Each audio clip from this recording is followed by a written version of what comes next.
नमस्कार मित्रों, मेरा नाम है ब्रजेश मिश्र। मैं ज्योतिष व विज्ञान का छात्र आपका स्वागत करता हूं आपके अपने ही channel scientific astrology with Brajesh Mishra पर। मित्रों, आज हम बात करने वाले हैं राहु के होने वाले गोचर के बारे में, जो कि 18 मई 2025 से कुंभ राशि में जा रहे हैं।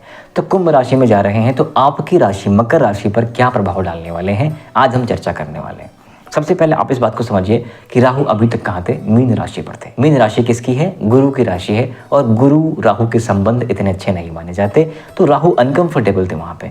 अनकंफर्टेबल राहु किसी भी ग्रह को बहुत उचित लाभ नहीं दे पाता है। अभी कहाँ जा रहा है? कुंभ राशि में। कुंभ राशि किसकी है? शनिदेव की। शनि और राहु की युति या संबंध मित्रवत हैं, इसलिए सभी राशियों पर इसके पॉजिटिव इम्पैक्ट देखने को मिलते हैं, क्रमशः अन्य अन्य अन्य ग्रहों में। राहु को समझने के लिए, राहु की दृष्टि को समझने के लिए सबसे पहले राहु को समझते हैं। राहु क्या है? दानव ग्रह। राहु एक ऐसा दैत्य है जो जिद करता है। राहु एक ऐसा दानव है जो उसको चाहिए वो प्राप्त करने के लिए नैतिक अनैतिक कुछ नहीं देखता, जो चाहिए वो चाहिए। राहु लिमिटलेस है। राहु रूप बदलता है। राहु परिवर्तन का कारक है। राहु के पास अदम्य ऊर्जा है। एवरीथिंग इज एनर्जी, आप जानते हैं, आप फिजिक्स पढ़े होंगे तो, ठीक है।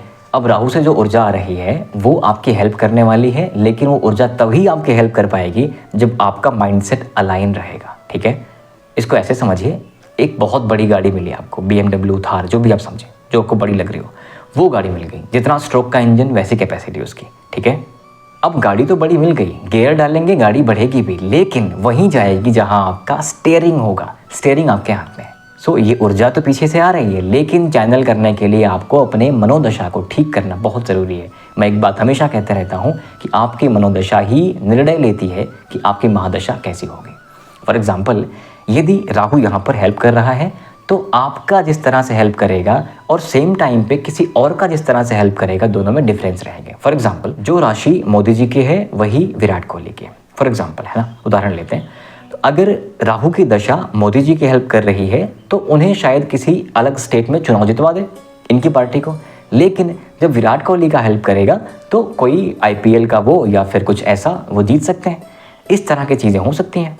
तो सभी व्यक्तियों पर सभी दशाएं अलग अलग तरीके से कार्य करती हैं, लेकिन कार्य वही करती हैं जहां पर आप होते हो। देश काल वातावरण के हिसाब से ही कोई प्रेडिक्शन करी जा सकती है और करनी भी चाहिए।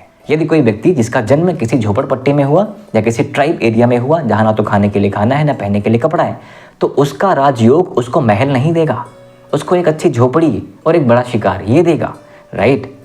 तो आपको समझना पड़ेगा कि जिस परिस्थिति में आज आप हो वहां से राहु हेल्प करेगा तो फिर कैसे करेगा। हैविंग सेड दैट कि राहु लिमिटलेस है। यदि आपने प्लान्स बना रखे हैं तो एग्जीक्यूट होने में आपको टाइम नहीं लगेगा। आप स्टेप करके वहां पहुंच सकते हैं जहां पहुंचना चाहते हैं। जो आपके डिजायर्स हैं वो अकम्प्लिश हो सकती हैं यहाँ पर। अब 18 साल बाद राहु का ट्रांजिट हो रहा है। जब भी कुछ भी चीज़ होती है तो वहाँ पॉजिटिव नेगेटिव दोनों चीज़ें होती हैं, ठीक है। एक सिक्के के दो पहलू, आप जानते हैं। अब जब अमृत निकला इस समंदर से तो विष भी निकला था। विष किसने पिया? महादेव ने। यहाँ पर कौन पिएगा? आप पियोगे। आपके जीवन में निकलने वाला विष कौन पिएगा? आप पियोगे। यदि आपने विष का पान कर लिया, अपने जीवन के सभी उस कड़वे मोमेंट्स को आपने डाइजेस्ट कर लिया, स्वीकार कर लिया, खुद को माफ़ कर दिया, आगे बढ़ने के लिए तैयार हो गए, तो अब अमृत की बारी है। अमृत को आप पीजिए और एंजॉय करिए लाइफ को। अभी तक राहु कहाँ थे? 18 मई तक कहाँ थे? आपके तीसरे भाव पर थे। आप कहाँ जाएंगे? आपके धन भाव पर जाएंगे। तो जैसा कि मैंने बताया कि अभी तक राहु कहाँ थे? वो गुरु की राशि में थे। गुरु की राशि में होने का अर्थ ये है कि वो अनकंफर्टेबल थे, इसलिए आपके तीसरे भाव में होने के बाद भी, जो कि इनका कारक ग्रह है, तीसरे भाव में होने के बाद भी यह आपको कई बार आपने देखा होगा उचित रिजल्ट्स नहीं मिले। हैविंग सेड दैट कि आपके लिए ये साल काफ़ी मिक्स रहा होगा, पिछला साल। इसलिए एक बात तो तय है कि राहु आपको पैसा तो देंगे, फाइनेंशियली स्ट्रांग तो करेंगे, लेकिन राहु की जो अपनी प्रवृत्ति, भय भ्रम, छाया ग्रह है ना, तो आपको भय भ्रम होता रहेगा। एक डर लगा रहेगा कि यार ये सब कुछ हो रहा है, सब खत्म ना हो जाए, सब ठीक रहेगा नहीं रहेगा, ये क्या कर रहा हूँ मैं। ऐसे फियर, ऐसी इनसिक्योरिटी आ सकती है, लेकिन फाइनेंशियली गेन आप करने वाले हो, इस बात को आप मान के चलिए। अब दूसरा घर क्या है जहाँ पर ये भी रहेंगे? वो है धन का, आपकी वाणी का, आपके खान पान का, फैमिली का। तो खान पान मतलब राहु तामसिक ग्रह है। ध्यान रहे कि आप कुछ अनैतिक खान पान नहीं कर रहे हैं, अवसाद में नहीं जा रहे हैं। यदि आप अल्कोहल लेते हैं तो कृपया छोड़ दीजिएगा, नहीं तो आप एक्सट्रीम कर सकते हो, ठीक है। अगर आप बहुत हाइजीन का ख्याल नहीं रख रहे हो तो आपको फूड पॉइजनिंग होने के चांसेस बन जाएंगे, क्योंकि ये खान तामसिक है ना एक्चुअली। तो ये बहुत ज़्यादा आपको लुक्रेटिव चीज़ों की तरफ धकेलेगा, जो आपको वासनापूर्ण चीज़ों की तरफ धकेलेगा। यहाँ से आपको सावधान रहना है। परिवार में कड़वाहटें ना हो, इसलिए अपनी वाणी पर विशेष ध्यान दीजिए। कुछ सामाजिक कार्य करिए और फैमिली के साथ कुछ धार्मिक अनुष्ठान करिए जो आपके लिए बड़े फ्रूटफुल होने वाले हैं। अब अगर इनकी दृष्टियों की बात कर लें 5वीं, 7वीं और 9वीं, तो पड़ेगी 6वें, 8वें और 10वें घर पर। एक चीज़ ध्यान रहे, राहु परिवर्तन का कारक है। राहु आपकी पर्सनैलिटी को, आपके जीवन को, आपके करियर को बदल देने की क्षमता रखता है एक क्षण में। हैविंग सेड दैट, बदलता हुआ एक क्षण में भले दिखे, लेकिन फाउंडेशन कहीं ना कहीं पहले से पड़ चुकी होती है। सो मैं उम्मीद करता हूँ कि अप्रैल माह में भी आपको कुछ बदलाव देखने को मिलने चाहिए। सो जॉब ट्रांसफ़र की देख रहे हैं या फिर स्थान परिवर्तन का देख रहे हैं, तो यहाँ पर ऐसी संभावनाएं बनती दिख रही हैं। 6वां, 8वां, 10वां घर क्रमशः क्या क्या है? रोग रिपोर्टिंग का 6वां घर है, जॉब का है। यदि आपने खान पान सही रखा है, यदि आपने कम्युनिकेशन सही रखा है, यदि आपने फाइनेंसेस का ध्यान रखा है, तो आपको रोग रिपोर्टिंग से समस्याएं नहीं होंगी। लेकिन यदि आपने वहीं पर प्रॉब्लम कर दी तो आपको उसी से रोग भी होगा, आपसे दुश्मन बनेंगे क्योंकि आपका कम्युनिकेशन ठीक नहीं था, और ऋण भी आपके हो सकते हैं, अत्यधिक व्यय हो सकते हैं। इसलिए विशेष ध्यान खान पान पर, वाणी पर, कम्युनिकेशन पर। अब आते हैं 8वें घर पर। 8वां घर क्या होता है? मिस्टीरियस है, सडन गेन, सडन लॉस का होता है। तो अगेन, अगर आप अपने फाइनेंसेस को लेकर थोड़े सतर्क हैं, कैलकुलेटिव हैं, तो आपके सडन लॉसेस होने के चांसेस मिनिमल हो जाते हैं, और सडन गेन के लिए आपको ऐसी फील्ड देनी होगी जहां पर आपको सडन गेन हो सके। अब अगली दृष्टि जो पड़ रही है वो 10वें घर पर, जो कि आपके कर्म का है, आपके रेपुटेशन का है, आपके जॉब का है, करियर का है। यहाँ पर आपका जॉब, आपका करियर पीक कर सकता है यदि आपने अपनी ऊर्जा को केंद्रित कर रखा है ऐसी चीज़ों पर जहाँ से आपको गेन मिल सकता है, यानी कि स्किल पर। यदि आप स्किल्ड हैं और आप तैयार हैं परिवर्तन के लिए, तो आप ये समझिए कि यहाँ से आपका करियर एक नया पड़ाव, एक नया मोड़ ले रहा है। ओवरऑल मैं देखूं, धन भाव में होने के कारण आपके फाइनेंसेस, आपके करियर से यहाँ पर पॉजिटिव ही इंस्टिंक्ट दिख रही है मुझे। नाउ बात कर लेते हैं उपायों की। राहु कैसे कार्य करेगा?